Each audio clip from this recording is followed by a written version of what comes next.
students, today we'll solve the exam paper of Corporate and Financial Accounting BCom Part First Examination 2019 जिसका unit third का first practical question है, that is the statement of profit and loss of X Limited is given ahead. Determine net profit for the purpose for calculating managerial remuneration and also calculate the maximum remuneration payable to the directors under the Indian Company Act 2013 in following cases. First case है when there is no managing director or whole-time director in a company. Second is when there is one whole-time director in a company. Third is when there are two whole-time directors in a company. This is the statement of profit and loss जो कि question में given है. We will calculate profit for managerial remuneration. उसके लिए हमें दो points ध्यान रखने होंगे. First is capital profit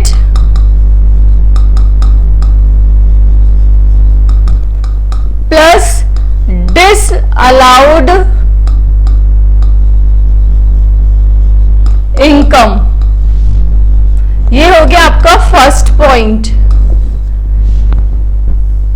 second ध्यान रखना है आपको capital losses plus disallowed expenses.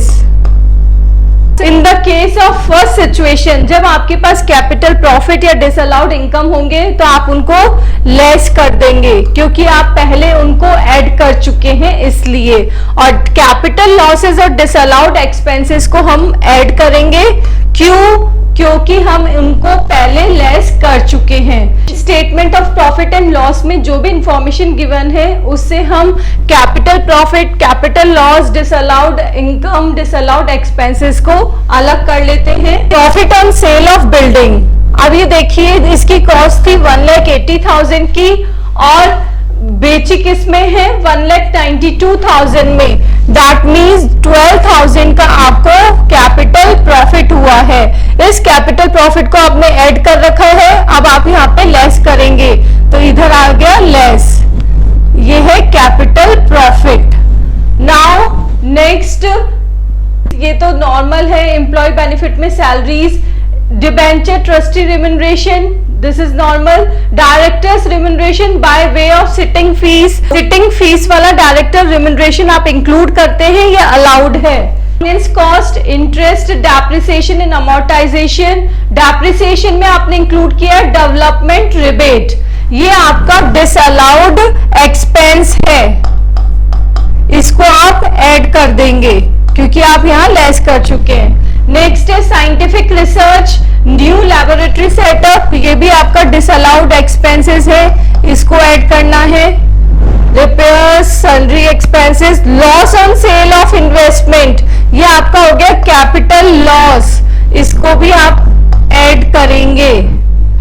Next donation normal है. Profit, provision for taxation. Taxation भी आपका क्या है डिसअलाउड एक्सपेंस है, इसको आप ऐड करेंगे. प्रपोज्ड डिविडेंड ऐड हो जाएगा. Proposed corporate dividend distribution tax, ये भी ऐड हो जाएगा. Now we will calculate profit for managerial remuneration. Computation of profit for managerial remuneration under section 198. Balance sheet में प्रॉफिट गिवन है 198,927. अब जो भी कैपिटल प्रॉफिट थे उसको लेस कर देंगे.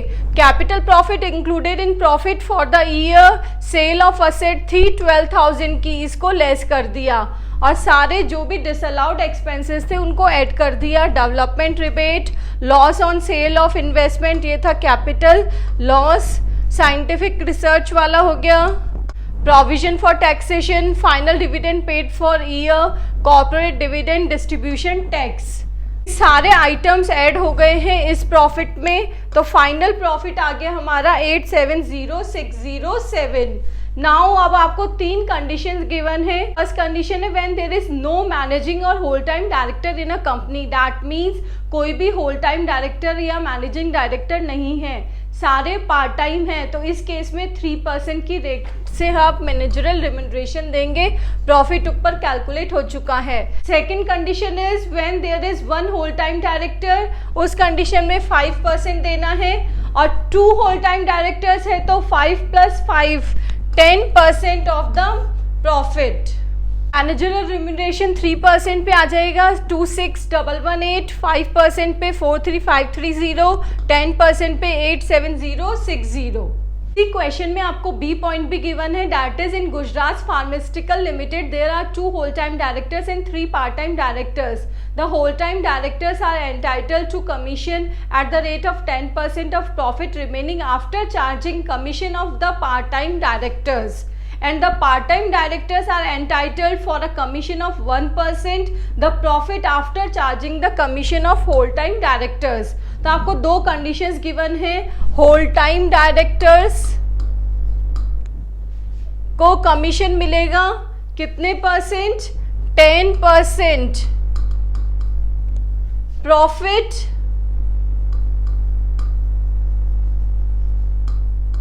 After charging part time directors commission. Fine. और नेक्स्ट कंडीशन में क्या गिवन है कि पार्ट टाइम डायरेक्टर्स हैं, उनको 1% से कमीशन मिलना है, वो कब, profit after charging whole time directors commission.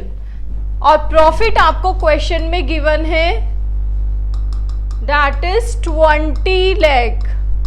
देखिए होल टाइम डायरेक्टर्स किस पे डिपेंड है, पार्ट टाइम डायरेक्टर्स पे, और पार्ट टाइम डायरेक्टर्स किस पे डिपेंड है, होल टाइम डायरेक्टर्स पे।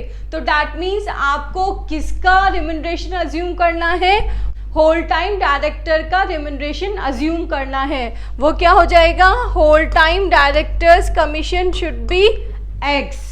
फाइन। और उसके अकॉर्डिंग हम आगे क्वेश्चन सॉल्व करेंगे।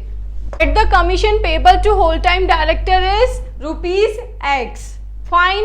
And the remuneration of part time directors का क्या होगा, 20 लाख जो हमारा प्रॉफिट गिवन है उसमें से हम होल टाइम का रिम्यूनरेशन लेस कर देंगे, तो जो रिमेनिंग प्रॉफिट है उसका 1% पार्ट टाइम को मिलता है। तो 20 लाख में से आपने एक्स को लेस कर दिया और उसका 1% ले लिया, तो वो हो गया remuneration of part time director. Now next, profit after paying the remuneration to part time directors. अब कितना प्रॉफिट बचा, 20 लाख में से अगर आप ये पूरा लेस कर देते हैं तो आपका रिमेनिंग प्रॉफिट आ जाएगा, तो 20 लाख में से आपने ये सारा लेस कर दिया। नाउ अब जो रिमेनिंग प्रॉफिट है उसका 10% होल टाइम डायरेक्टर्स को मिलता है, तो अब आपने इस रिमेनिंग प्रॉफिट का 10% किसको दे दिया, होल टाइम डायरेक्टर्स को दे दिया। और यहाँ स्टार्टिंग में आपने अज्यूम किया था कि होल टाइम डायरेक्टर का रिम्यूनरेशन एक्स है, रिम्यूनरेशन बना लिए हमने, x = 10% ऑफ, ये पूरा लिख दिया आपने यहाँ पे 20 लाख माइनस 1% ऑफ, ब्रैकेट में 20 लाख माइनस x। अब आप इसको सॉल्व करेंगे, 1% निकालेंगे 20 लाख का और इसका 1% that is 20,000 plus 0.1x, 19,80,000 plus 0.1x। इसको सॉल्व करेंगे, इसका 10% और इसका भी 10%, तो ये आ गया, ये इक्वल्स टू के इधर आ जाएगा, तो वैल्यू आ गई 0.999x इक्वल्स टू 1,98,000, x की वैल्यू आ गई 198,198। ये हो गया आपका whole time directors remuneration. Now part time directors remuneration, 20 lakh में से आप होल टाइम डायरेक्टर का लेस कर देंगे और बचे हुए प्रॉफिट का 1%, तो दैट इज 18018।